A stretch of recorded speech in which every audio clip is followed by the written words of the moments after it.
Coming up, more than 20 states are suing the Environmental Protection Agency over its rollback of an Obama-era climate rule involving power plants. And in November, people in one Pike County city will be able to vote on whether or not to allow alcohol sales. Plus, Hazard Perry County hosted a grand opening of the trail system that earned Hazard the title of Kentucky Trail Town. Dedicated to Eastern and Southern Kentucky, this is WYMT Mountain News This Morning.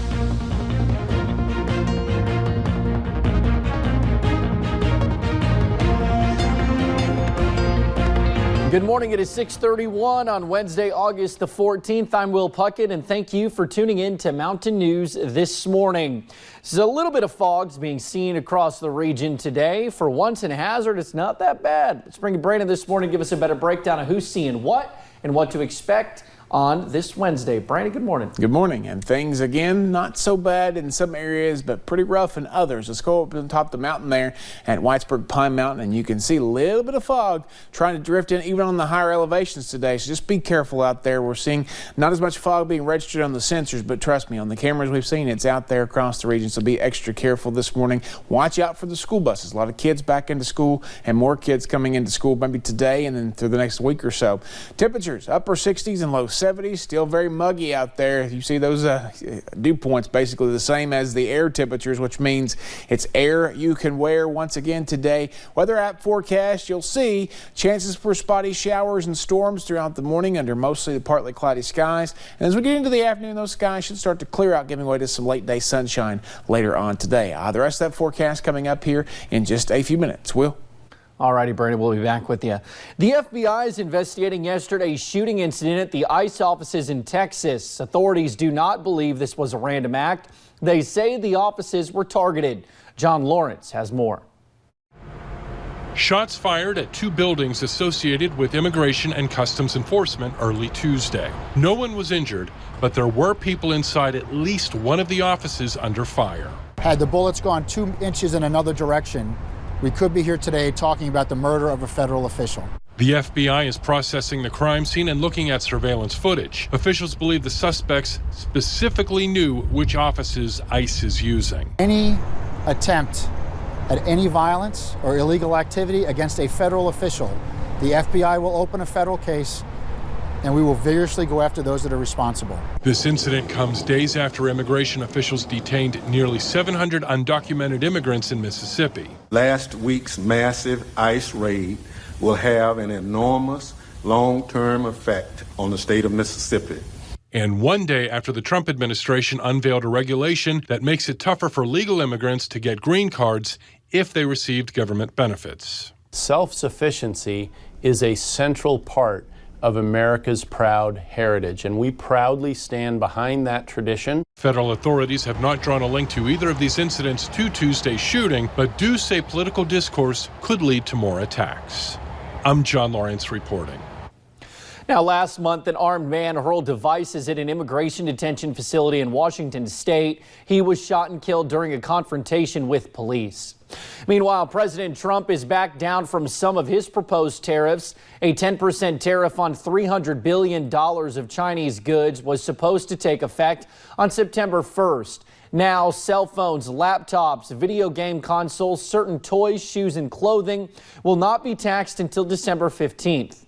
Many U.S. companies, including Apple, had lobbied for the delay. Truth is, the iPhone is made everywhere. It's made everywhere. And so a tariff on the iPhone would hurt all of those countries. But the one that would be hurt the most is this one. President Trump believes his existing tariffs are working, saying they have brought in $60 billion to the Treasury, but that was from U.S. companies that paid fees on Chinese imports. More than 20 states are suing the Environmental Protection Agency over its rollback of an Obama-era climate rule involving power plants. The federal lawsuit challenges the EPA in its effort to roll back restrictions on coal-burning power plants, claiming the change undercuts efforts to reduce greenhouse gas emissions and disregards the federal Clean Air Act. The EPA and the Trump administration are backsliding once again, bending over backwards for special interest at the expense of the public's interest. The Affordable Clean Energy Rule ACE gives states the regulatory certainty they need to continue to reduce emissions and provide affordable and reliable energy for all Americans. The rule change is designed to make good on President Trump's campaign promise to revive the nation's coal industry and eliminates an aggressive effort to reduce the energy sector's carbon footprint. Well, the trial of Jerry Lundergan, the father of Secretary of State Alison Lundergan Grimes, began yesterday in federal court. Lundergan is charged with making illegal contributions to Grimes' 2014 Senate campaign. Prosecutors allege Lundergan hired consultants and vendors to work for his daughter's campaign, paying for them out of his business account without seeking reimbursement. During opening statements, Lundergan's attorney said mistakes were made in reporting the contributions, but no laws were broken. The trial is expected to last 4 weeks. Well, Senator Rand Paul was in Williamsburg yesterday. It is his first public appearance since surgery to remove part of a lung. Paul spoke at the Southern Kentucky Chamber of Commerce meeting.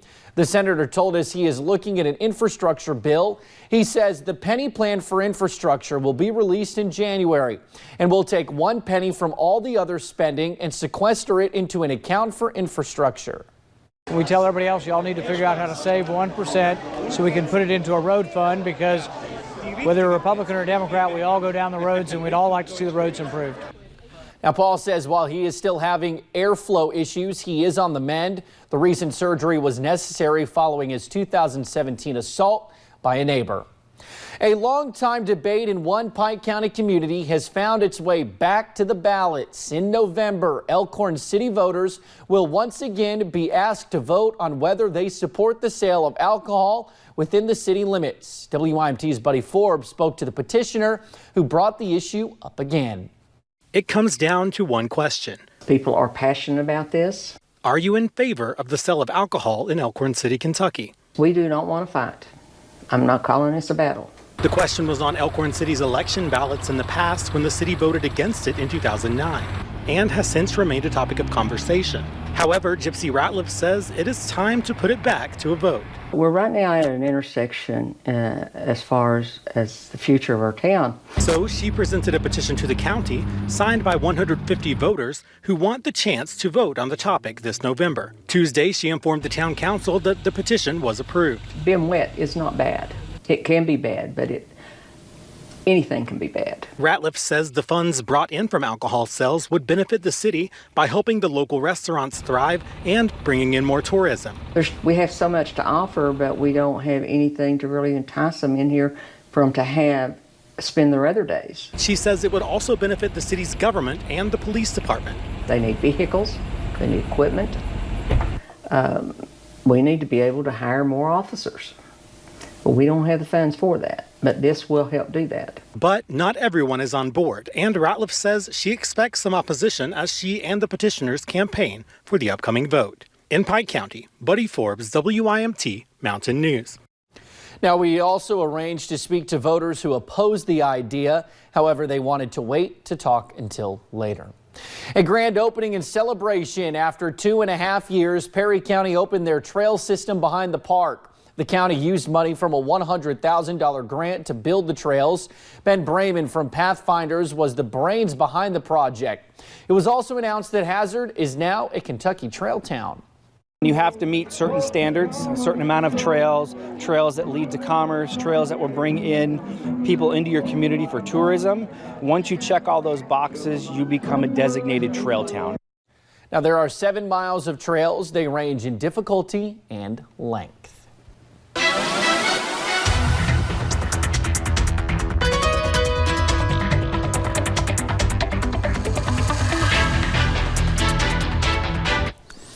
Well, since Will mentioned it earlier about the WIMT studio camera here in Hazard, we'll show it to you in cloudy skies, but for the most part, not too much fog as he mentioned here in town, but some spots seeing some dense fog, so be careful of that this morning and use those There you go. Had to set you up for that there. And we're looking at, again, some dense fog across parts of the region. Just be careful out there this one. Watch out for the school buses.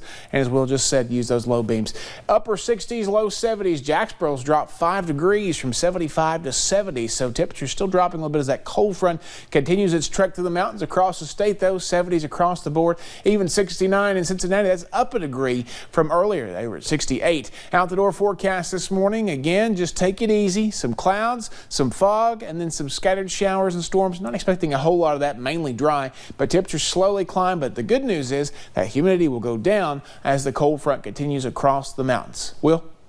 All righty, Brandon, thank you, sir. Well, it's 6:41. We will have a pet in our studio looking for a new home. As always, thank you for joining us on Mountain News this morning.